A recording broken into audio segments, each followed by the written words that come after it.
Hello and welcome to this Affinity Photo iPad tutorial, and it is a beginner's guide part 3. Now I'm going to have a very quick look at the stock tab studio, but I want this to be mainly a look at the layers tab studio. Now I've opened an A4 image and it's in the document in the landscape orientation, and I want to add a stock picture to this. So if I press on the question mark down here, it will show me where all the various icons are and what they're called, and I can see that the stock studio is the second from the bottom on the right, so I'll just click on that to open the stock studio. And I'm going to get an image from Pixabay, so I'm going to just type in tree, press return, and we have all these various pictures of trees, and I'm going to press down and hold on one that I want until it sort of raises up, and then I can drag it onto my document. I can then just close that stock tab. Now this particular image layer, if I open the layers tab studio and come to the move tool, I can move this around, but as you can see, this is a lot smaller than the document that I set up. Now I could use the move tool to try and make this the same size as the document that I've set up, but it's probably easier to get the document to fit the size of the image. And to do that, you need to come up, if I press on the question mark again, the option at the top, where you've got the document and commands menus. You need to go on the documents one, and if you come down, one of the options is canvas. If I tap on that, we will then get the options to clip the canvas. So if I tap on clip canvas, this will make the document that I set up, which was A4, now become the size of the image. So I now have an image and a document size that are the same. Let me just center this a bit. So that is like how the stock tab can be used, and then clip it to the canvas. Now obviously you can add other layers to this image. So again, I'm going to use the stock tab. I keep calling it tab, I should call it studio, but I'm going to change my search to sky, press return, and we have all these different skies here, and I'm going to just tap and hold on the one that I want, and after a while just drag it onto my image, and then I can close the stock tab. I'm going to come to the move tool, and I'm just going to position it about there, and I'll then come back up to the layers tab, and as you can see, I've now got two layers, both called image. So we have the two layers, and at the moment, if I want to get rid of the layers panel, for example, I have to sort of tap back on to the studio layers icon.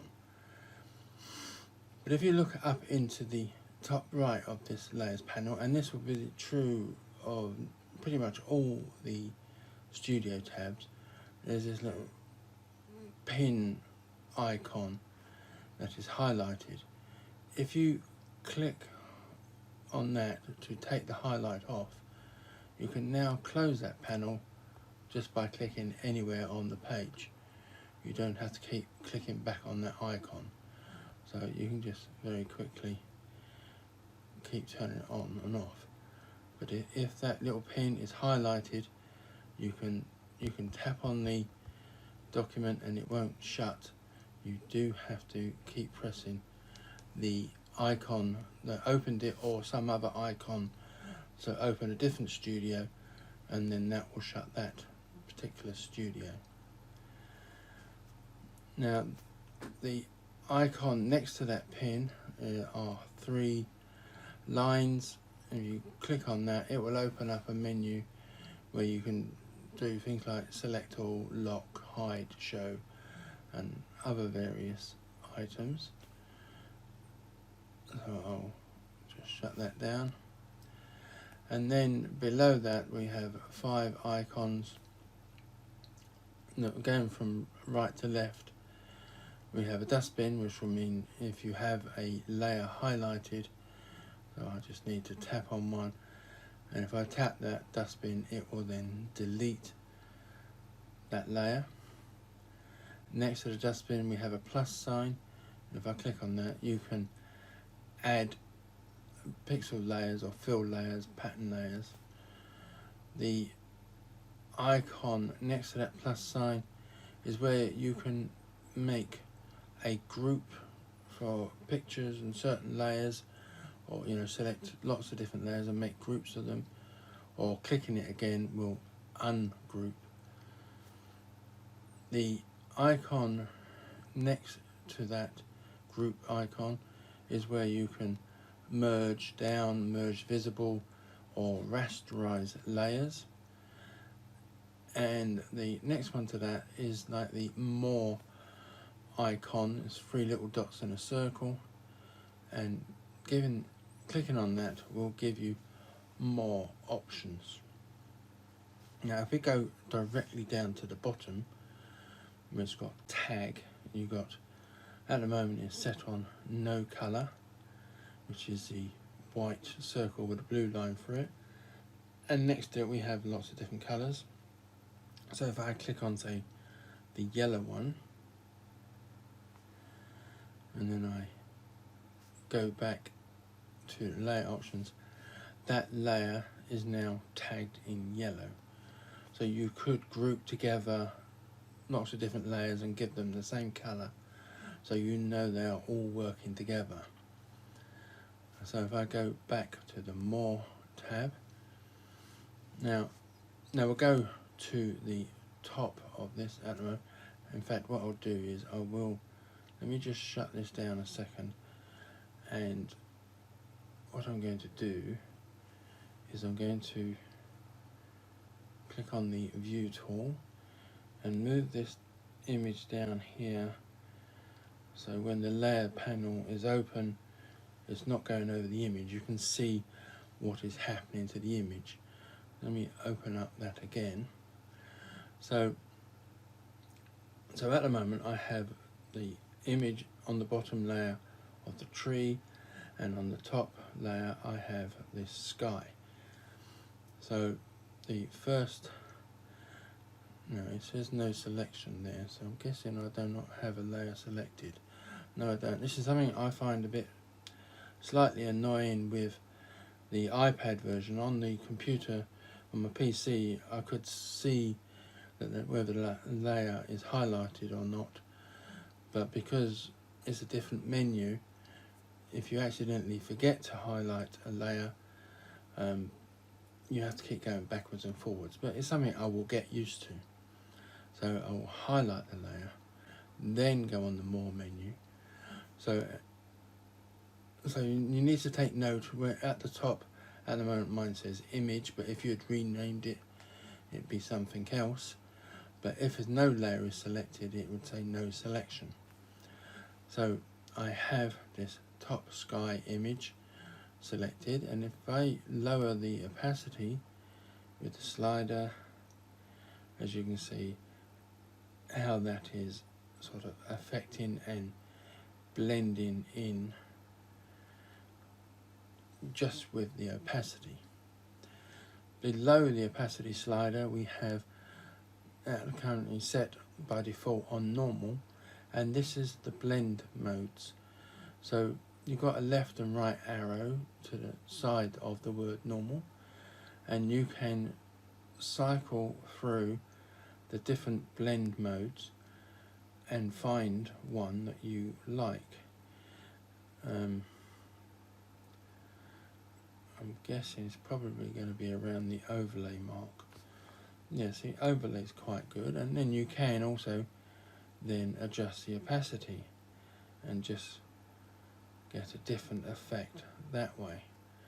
So let me just go back so it's on normal.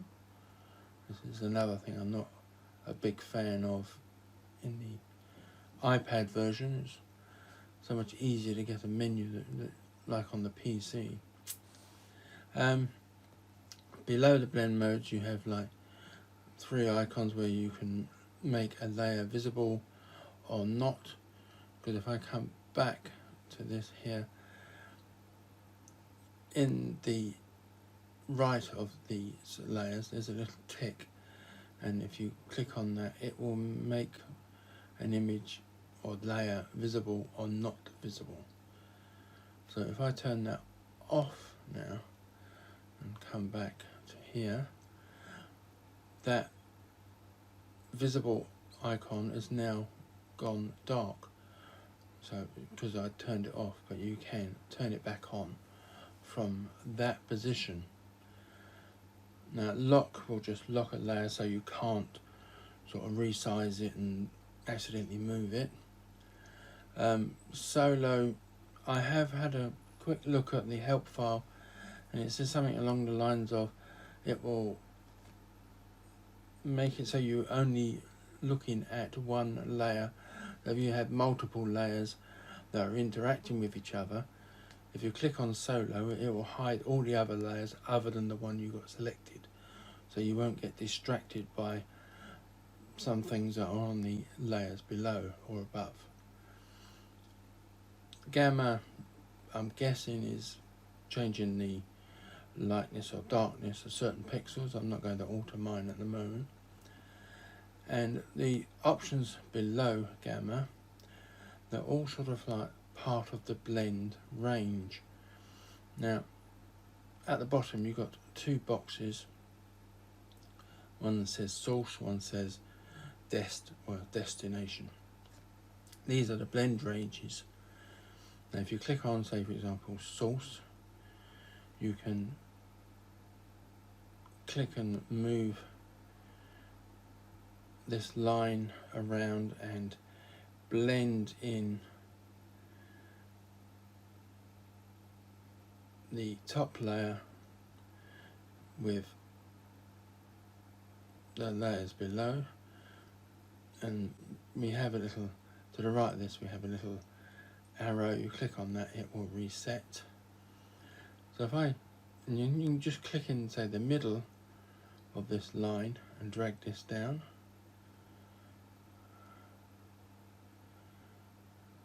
There, so you've got quite a nice effect, getting this sort of weird reflections on the water and what have you. And as you can see from this curve, it is not a very rounded curve, but if you click on the icon just below the little dustbin, that will change that to a very sharp pointed line, so you can have a very sharp effect or a more subtle effect depending on whether you have a pointed curve or a rounded curve. So let me reset that one, and if I click on the destination box, it's the same sort of thing. You can blend in a different way, get different effects, again change whether that is a pointed arc or a rounded arc. And if I come back to the layer options, as you can see in the destination box you've got that sort of V shape, which is the sort of line that I drew.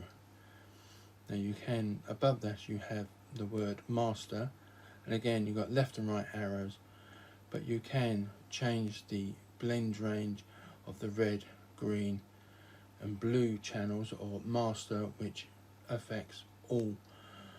So if I come over to, let's say, the blue, and we try the destination there, and sort of take out some of this blue, just leaving really the red. Let's put it about there, and just shut this layers panel for now so we can see what I've done. So yes, I've just got a sort of slight red swirl added to the trees on the left, and there's a bit of red in the lower part of the tree and the reflection, which I'm quite happy with. Now I will open the Layer Studio again. So I'm fairly happy with those adjustments. So let me come back up and tap on the arrow next to layer options to come back to the Layer Studio main one. Then let's say I add an adjustment. I always forget what the adjustment one is. Which one is it?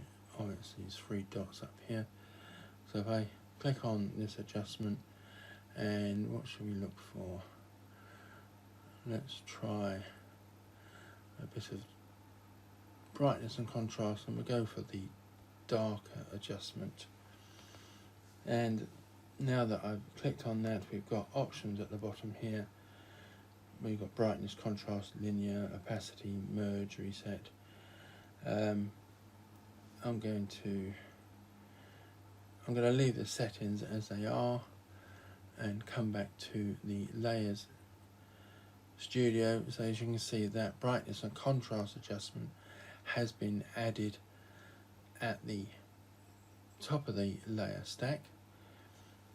But also, if you look down in the bottom left corner, you've got that little half black and white circle, which if I click on that, nothing actually happens. But